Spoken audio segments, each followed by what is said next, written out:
আমি ঢাকার সর্বকনিষ্ঠ শিশু শহীদ জাবির ইব্রাহিমের মা। সর্বপ্রথম আমি আল্লাহ সুবহানাহু ওয়া তাআলার কাছে কৃতজ্ঞতা জ্ঞাপন করছি। সাথে সাথে বাংলাদেশ জামায়াতে ইসলামীর প্রতি কৃতজ্ঞতা জানাচ্ছি শহীদ পরিবার ও জুলাই যোদ্ধাদের প্রতিনিধিত্ব করার জন্য একজন শহীদের মাকে মনোনীত করে সংসদে কথা বলার সুযোগ করে দেওয়ার জন্য।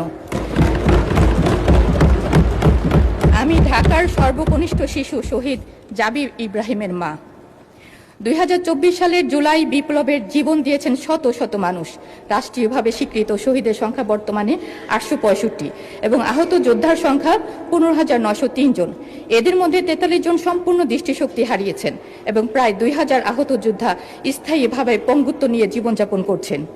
মাননীয় স্পিকার, আমি নিজেও একজন শহীদ সন্তানের মা। তাই আমি জানি একটি পরিবার যখন তার সন্তান হারায় তখন শুধু একজন মানুষ হারায় না, একটি স্বপ্ন হারায়, একটি ভবিষ্যৎ হারায়, একটি পরিবার তার আশ্রয় হারায়।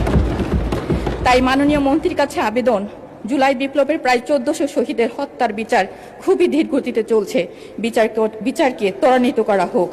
সাথে সাথে অন্যান্য বিচার বহির্ভূত হত্যাকাণ্ড যেমন বিডিআর তথা পিলখানা হত্যাকাণ্ড, শাপলা চত্বর হত্যাকাণ্ড, সাগররুনি এবং আমাদের হাদি হত্যার বিচার ত্বরান্বিত করা হোক। আমাদের সবার প্রিয় শহীদ প্রেসিডেন্ট জিয়াউর রহমানের সুযোগ্য সন্তান মাননীয় প্রধানমন্ত্রী জনাব তারেক রহমান বলেছেন জুলাই সনদ অক্ষরে অক্ষরে বাস্তবায়ন করবেন। পুরো বাংলাদেশ তার দিকে তাকিয়ে আছে এই প্রতিশ্রুতির সত্যতা দেখার জন্য। জাতিসংঘের হিসাব অনুযায়ী প্রায় 1400 শহীদ এর মধ্যে মাত্র 865 জন গ্যাজেটভুক্ত হয়েছে। দীর্ঘদিনেও বাকি শহীদদের গ্যাজেট ভুক্ত করা হয়নি। এই জন্য বিশেষ টাস্কফোর্স তদন্ত কমিটি বা তদারকি সেল গঠন করা হোক।